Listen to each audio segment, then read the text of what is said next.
Today, we do not have children's church, and so I'm going to invite the kids to come up here with me for a few minutes. Uh-oh. All right, you guys can just have a seat right here on the top step. And so I want to tell you guys what we've been learning in here. Hi, I'm Trey. Good to see you. And so we have been talking about the great news of Jesus. Have you ever heard that? Have you ever heard what great news is? All right, the great news is, I want to tell you guys this first and foremost. God created you to love you, and he loves you just because he created you. Isn't that cool? Isn't that cool that you were created by him just to love on you? Now, I don't know if any of you guys have ever gotten in trouble for doing something. I know I have a lot. I still do sometimes. But we do that sometimes. You know, we do things we're probably not supposed to. And so we call that in the church, we call that sin. You ever heard that word in church? Yes. Sin? Do you feel like you do that sometimes?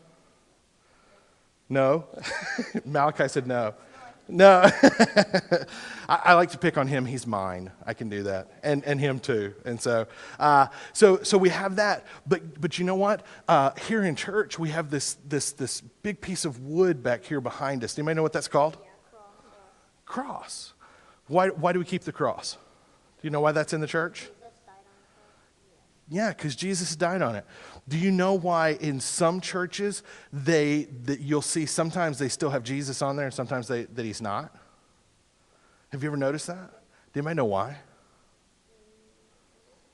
No, not really. Does anybody out here know why? My big kids? All right, so here's the deal. All right, so just kind of a cool aside lesson. I hadn't planned on telling you about this, but some churches have Jesus still showing up there because they want to remember what Jesus was willing to go through for us. And some of us, our church is one of those that doesn't have him up there because we want to remember that he's no longer there. That he did that for us, but he also rose from the dead, and he's now in heaven waiting for us, and the cross is empty. Isn't that cool? There's two different ways to think about that, and two different ways to remember that. And so that's just kind of why we have that one. But did you know that forgiveness is not the main reason Jesus came? Have you ever heard that before? Jesus came because he wants to have a relationship with you today. He wants to be restored to you. Isn't that cool? Do you know what restored means? Kinda. Your dad has an old car, doesn't he, Jess? What kind of car is it? Do you remember? A Chevy? Scott, what you got? Where's Scott? Counting money. He's out there somewhere. He's being a heathen. No, he's got a really old car, and that car did not always stay that way, but it had to be restored that way. You know that we haven't always had a great relationship with God, but Jesus came to restore that relationship so we could have a great relationship with him. And today, what we in the adult class are going to learn about is we're going to talk about the word grace. Ever heard that word? Yes. Do you know what that means? Do you know what that means? Peace. That's a good one. That's a great way to think about it.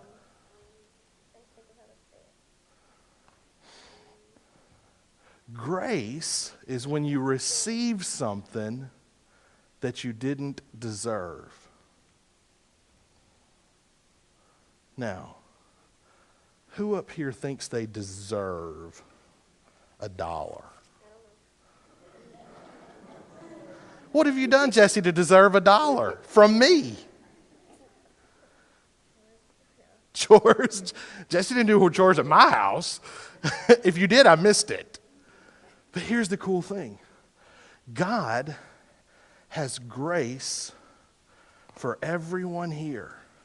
And he has grace left over to share.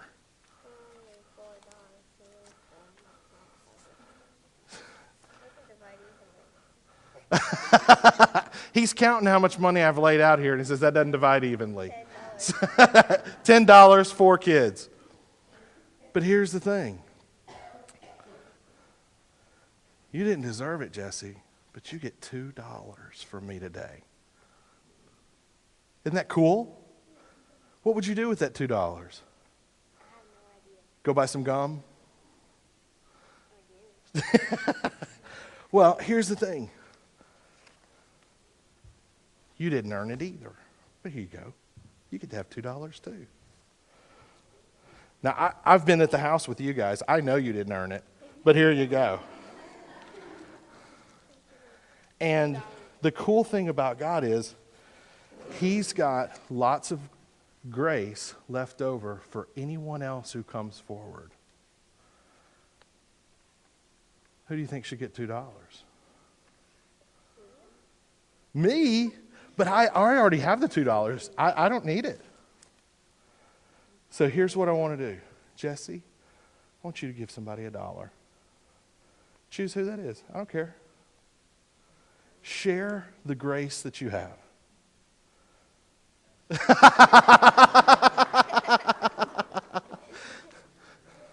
And I will give you an extra amount of grace. And you can share that with whoever you would like. It doesn't even have to be on this stage. Do you know who you want to give that to? You can go give it to them.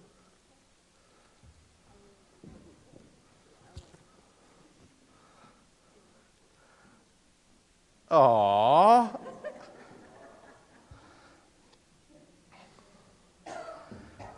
Now here's the cool thing. Did he earn that? You just got to give it to him. Why? Because you love him, right? That is how God loves us. He doesn't have to give us anything, but He wants to. And that is grace. And so you guys can take your money and you can go back and you can have a seat with your folks. On the back table back there, there are some bags Brother Ray's going to have for you. And they've got some things you can play with or do. I think there's some coloring stuff in there, different things. You made the money into an airplane so you could have something to play with. So, but if you guys will go back there, I'm going to talk to the bigger kids for a few minutes. Is that cool? All right. Well, hey, guys, God loves you, and so do I. And so may grace be with you. All right? Love you guys. Go have a seat.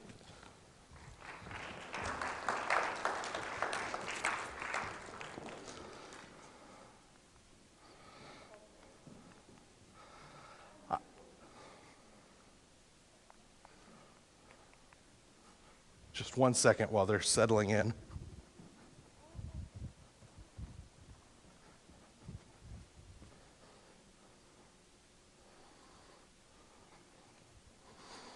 All right. Now, with them, I kind of did a rehash of what we've been going through. Did somebody whistle at me? Okay. It wasn't a, it was a, I thought I heard somebody go, like, come here. So I was turning around. Sorry. All right. So I kind of rehashed what we've been going through with this whole great news series. And I hope you have got something out of this. I hope you have been able to see some of this. Just a quick reminder, on Mondays, by the end of the day on Monday, our sermons are online. And if you go to our church website, northcrossings.com, you can watch that Sunday's sermon. We hope that in 3 weeks from today, we will be live on Sunday morning. So you'll be able to go into YouTube. We have our own channel there, and you can catch up and watch and be a part, even if you're not able to be here on Sunday mornings. So, I gotta take a deep breath. I'm not good at sitting down on my knees and chatting like that. So, all right. So grace. Now, I started this series with a single image. If you remember the image, there's a rendering of that up here. Now, I have overlaid this image with green because here's what grace is. Grace is hope. And the color green is the color of hope and new life. In the spring, after a long winter of seeing nothing but brown and blah and nastiness, and where we came from in Indiana of seeing white snow that turned to brown snow that turned to nastiness on the side of the road. We were so ready for green. And that's what grace is. Grace is the green of the great news story. It is the hope that we have beyond today.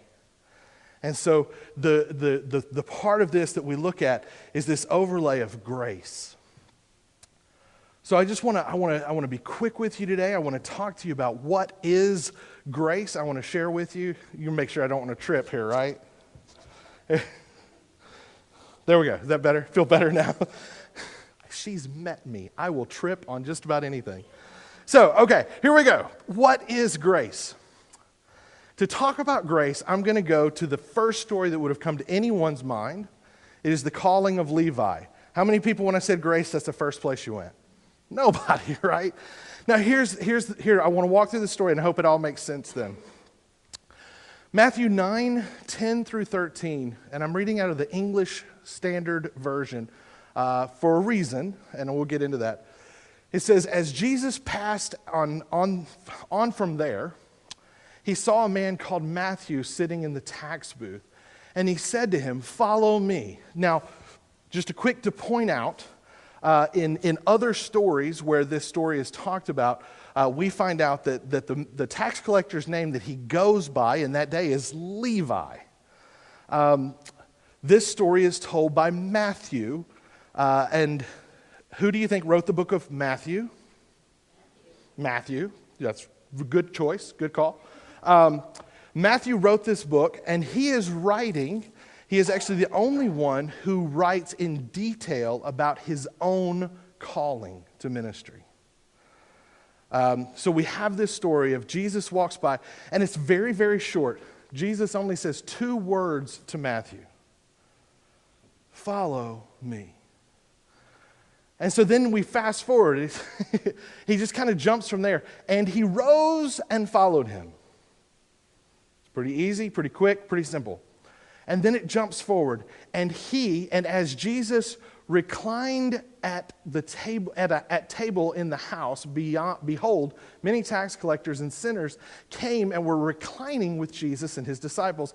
And when the Pharisees saw this, they said to his disciples, "Why does your teacher eat with tax collectors and sinners?" But when he heard it, he said, "Those who are well have no need for physicians, but those who are sick. Go and learn what this means. I desire mercy and not sacrifice, for I came not to call the righteous, but the sinners." So this is my story of grace as I want to bring it to you. Now, the first question you have to ask is, so why are tax collectors lumped in with sinners and prostitutes so often? Because like we think tax collector, that's the guy that works for the IRS. He comes in and says, "Hey, you owe X number of dollars." And that is our modern version of it. But I want to show you what was going on and what was tied to a tax collector in this day and age. So you have Israel, who is a standalone country that they have lived together for a long time by now. For 1,000 years, they have lived as their own freestanding country, and the Roman government conquered them. Along with the Roman government conquering, they did 3 things. First, they destroyed and plundered the temple. Well, this has been their way of caring for one another and serving their God for 1,000 years. And that's gone. Now, they took away their religious freedom. It wasn't just that they couldn't go and worship at the temple, but they took away all of their religious liberties. If you want to pay homage to a god, you give that to the emperor of Rome. Give Caesar his due. And then they instituted this tax. So this tax is more than just, hey, we've got to give money up. Right? This tax is also tied to the loss of their religious liberty. Now, just imagine here as we stand as the United States right now, imagine that if another country came in and took us over and said, we want to take 80% of your daily wages for us to maintain who we are, and by the way, we're going to tear down every church you've ever seen and you can't worship anywhere. Do you think that would frustrate you? And do you think that the person who knocks on your door every day and goes through everything you own to take away from you and takes more than they should so that they can live high on the hog, do you think that person will receive the brunt of your anger? Because they're who you see. They're the ones who are in the process of this with you. And so here's the other part. Rome never sent a Roman citizen to collect taxes. They chose someone from that community to do it. So now Brian is the one who shows up at your door to take more taxes from you. Well, I'm not going to like Brian very much. I love Brian right now, but he starts showing up at my door and starts taking everything out and tells me it's to pay Caesar. I'm not very happy with Brian anymore. So, can we begin to understand why tax collectors are lumped into this group that it just doesn't seem obvious to us as to why? They have sold out. They are a traitor not just to the country of Israel and to the Israelite people, but they are a traitor to God. That is why being a tax collector is such a big deal. And we learn from reading this, he walks by Levi's tax collecting booth. Levi is a very low-level tax collector. He is sold out for a little bit of money. And that's kind of what's going on here. So now, if you can see just a little bit, now I want to look at the rest because I want to show you one of the coolest things about Matthew. Matthew is a wordsmith. He knows how to use the language. And we miss it a lot because we don't speak Greek. We all understand that term. It's all Greek to me. I took 2 years of Greek because it was necessary for me to get my degree. I can tell you, one of the hardest languages on earth to understand. I still remember some of the mnemonics that we had to remember things. O-S-A, omenete, use.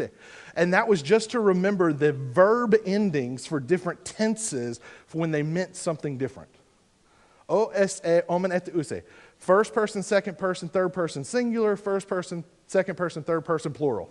I don't know, it's just what I remember. Anyway, all that to say, here's what Matthew has to say when he writes this. And this is the most amazing thing, and I'll show you why this means so much to me. Jesus reclined at the table in Matthew's house. Now, most of the time, if you open up in your NIV, you open up in your King James Version, it says that he sat with them, which is an accurate English interpretation, but it misses a nuance of what is there. The word that Matthew uses is this word right here.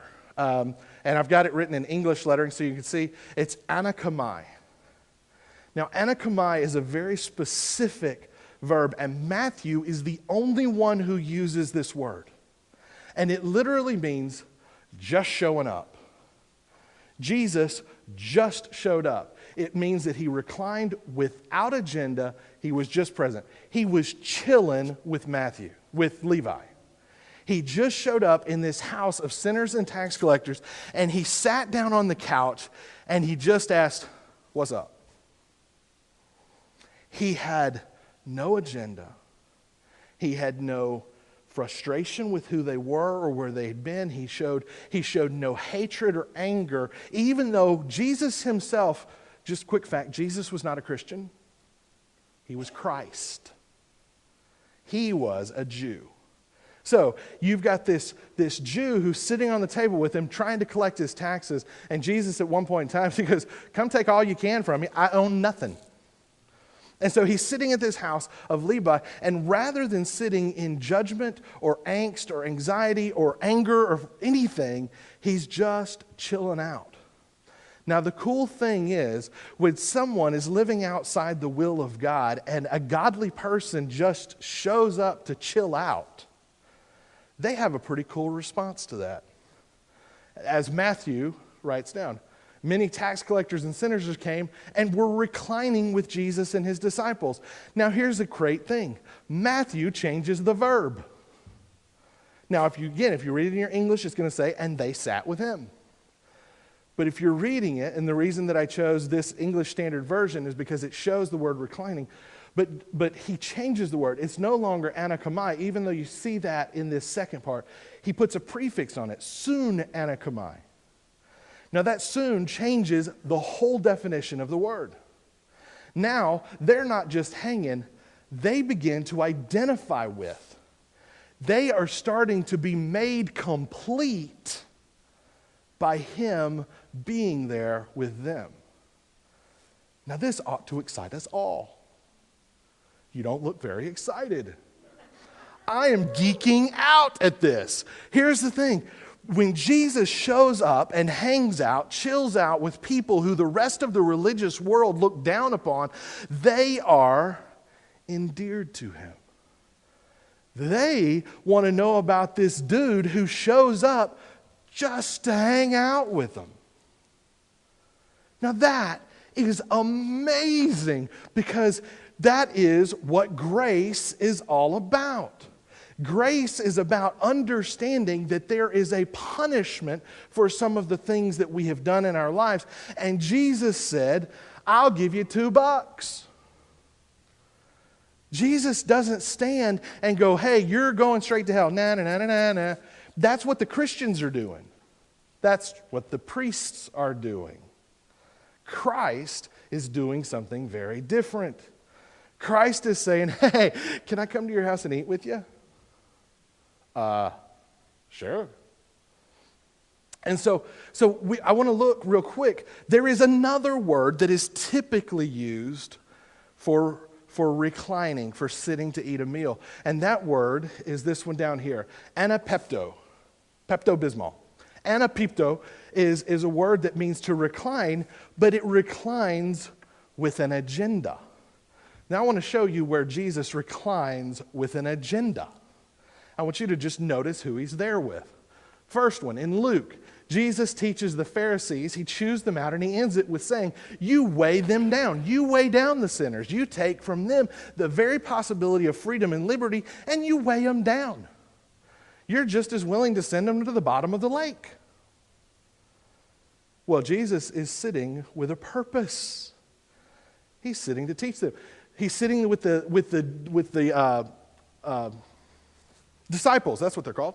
He's sitting with the disciples at the Last Supper, and he is teaching them about what this Passover meal will become.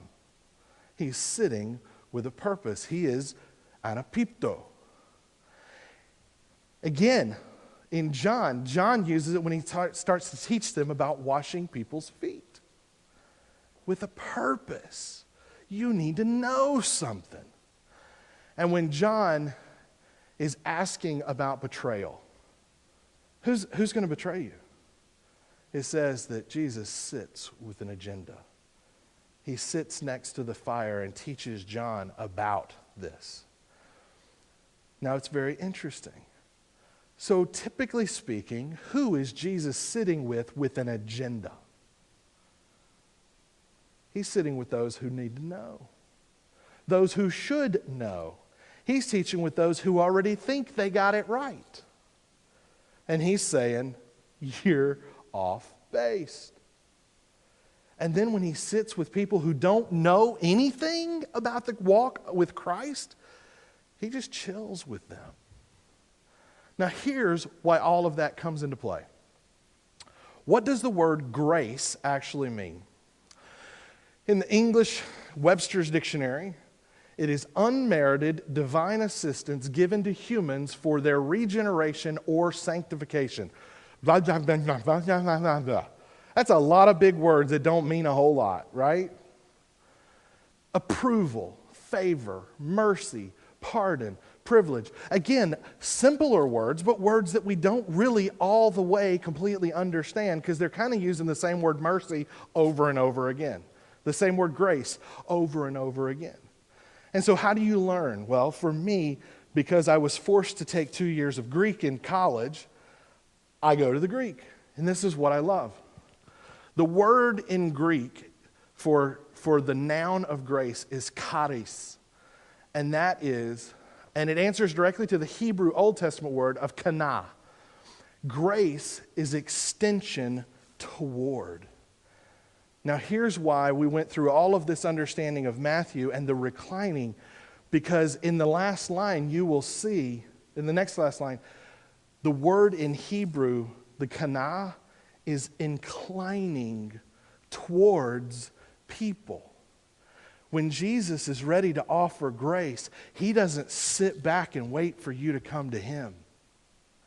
Jesus went out and made grace happen. That is life-changing news. God, towards his people, because he is deposed, he wants to bless and be near us. What? That is grace. That is grace. That's the reason that is the last sermon in this great news series, is because grace is not something we have ever earned. It is not anything we can ever lose. God loves us, always wants to love us, will always love us, and will always be here for us. Woohoo! That is great news. That is the grace. That is the great news of Jesus Christ, because we didn't do anything. He did it all. Our responsibility, because we are Wesleyan and we have to have something that we do in this, our responsibility is to go, thank you. Thank you. I love you too. That's it, Trey? Yes. Yes, that is it. I love you too. How can I show you? Because again, we still need something to do, right? How can I show you? Well, go and treat other people with the same thing I've treated with you. Oh. Well, so I just need to live out that same thing that you've done for me? Yeah, that's it. That's it. We tend to get caught up and we think that Christianity is all about the rules. Anyone want to take a wild guess as to how many laws there are in the United States of America? Anyone? Just over 10,000. Local, municipal, state, federal. In Monroe, Louisiana, if you want to go and start looking up, there are some 2,800 laws on the federal book. There were like 3,500 on the state book, and then you have your local and municipal stuff that goes in that as well. Right at 10,000 laws. And so a lot of people reject Christianity because they go, there's just too many rules. What? Even if you lived in Old Testament standards, any guesses to how many rules there are in the Old Testament standards?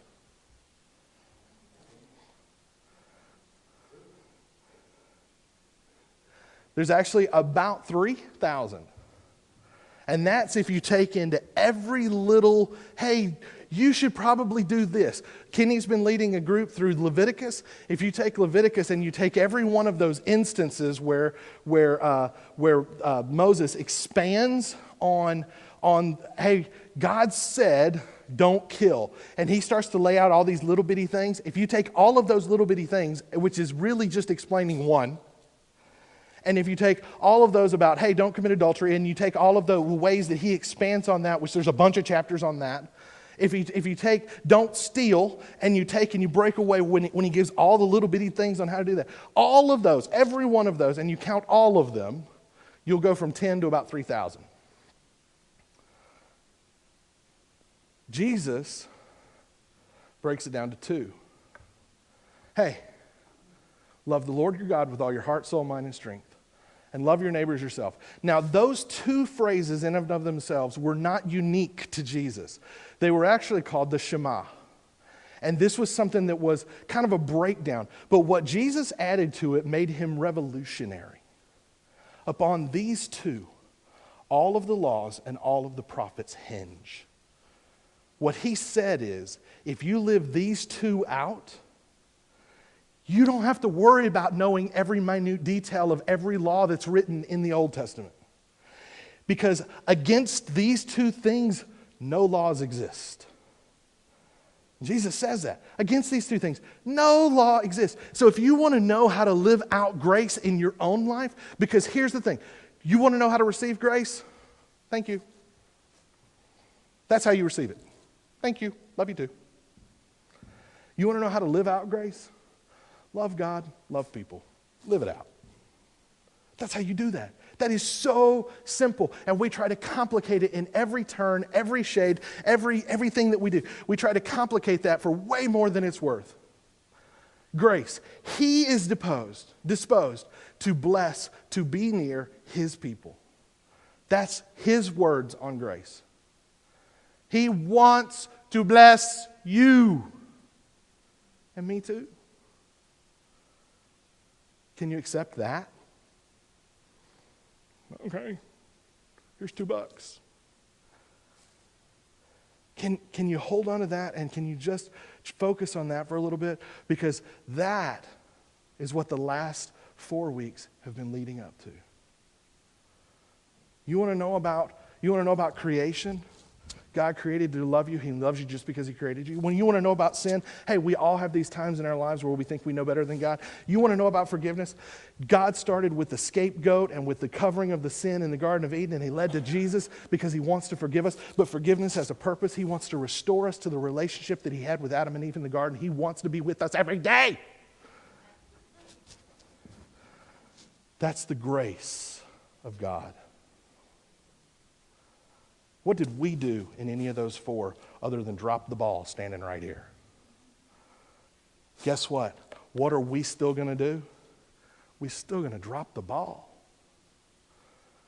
Now, the longer you walk with Christ, the more he's going to point out to you places that you can clean up and get better. That's just walking with him. And that's not because he hates you. That's because he loves you. He's going to continue to point out little things here and there that's going to go, hey, if you'll start doing this a little bit better, man, your life's going to improve drastically. Oh, okay. You know, I've shared with you my own personal walk and what I thought I needed to go to church because I needed God to take care of a sin issue in my life. And he goes, hey, you're kind of mean to people. That's going to turn way more people against me than you doing that. That's going to hurt me a whole lot more than what you think you need help with. And so God started rubbing on me there. He got out the sandpaper. He got out the cutting torch in a couple of places. He got out the hammer and the anvil. And he reshaped me. And because of that, there are parts of my life that are unrecognizable today. Scott, we had a question a while ago. What year model Chevrolet do you have and what brand? Well, Chevy, but 71 Chevy pickup. So he's got a restored. Is that what we're talking about? Laura just explained to him what I was actually asking. Sorry.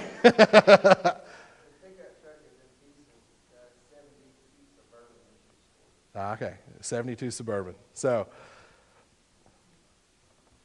God wants to restore us to that. He wants that relationship with us. He wants that time with us. He wants that love with us. And if you've ever been unsure about how to talk to people about your walk of faith, I hope that in this series you've gotten some clarity. I hope you can remember 5 things. Created, sin, forgiveness, restoration, and grace. That is the great news of Jesus Christ. So this morning, our worship team is going to come back up, and they've got kind of a special they're gonna sing as we finish up our service. If you would like to pray this morning, that is always something that we encourage. Over here at this, if you'd like somebody to come and pray with you, you can pray at this altar or sit at those chairs. This morning, if you'd like to pray and pray alone, over here at this altar, at that row of chairs, you can come and pray. The worship team is going to take us to a place of worshiping. And so I'm going to ask this morning, unlike normal, I'm going to ask you all to stand with us as we close with this song. And if someone would love to come and pray, we would love to pray with you. Thank you, and God bless.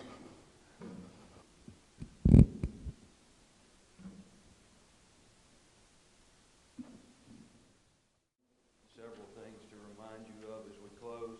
One is tomorrow will be a time where we are able to bless and to be blessed by serving at Grace Place. Those that would like to be there early to help prepare, about 9 o'clock. Those that would like to serve, somewhere between 11 and 11:15, be there in time for the prayer. But if you can't make it then, just come when you can. We serve up until 1 o'clock, 11:30 to 1. That's at 1600 Jackson Street here in Monroe. Don't forget also, for all of you that will be involved in this, there is a baby shower next Saturday from 2 to 4 here at the church for Blake and Stephen. And I think that's about 3 weeks away. We're looking at a Thanksgiving baby. So y'all come and be here for the baby shower. Then also, too, don't forget that next Saturday night, before you retire for the evening, to let your clock back an hour. We will fall back an hour, and as time will change for that day. Also, next Sunday is Pastor Appreciation Dinner. We will have a carry-in dinner. The church will be providing the meat as well as some other items, but there's a sign-up table on the back here. Encourage you to come. Invite someone, bring your friend, bring your enemy, whoever you'd like to bring. Bring them and for next Sunday for Pastor Appreciation Sunday here at the church. Also, too, we have an evening with Grace Place. That will be Thursday, November the 9th. There is a sign-up sheet on the back table for that also.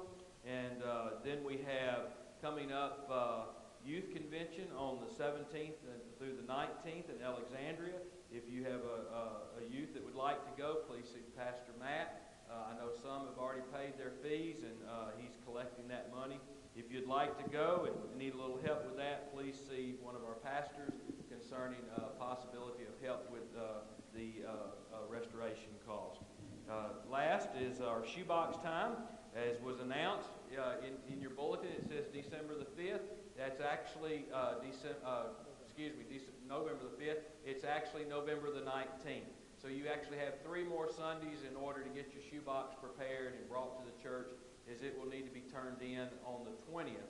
So don't forget, if you need a shoebox, there's some on the back. If not, then you have one at home. Prepare that. Any other announcements this morning?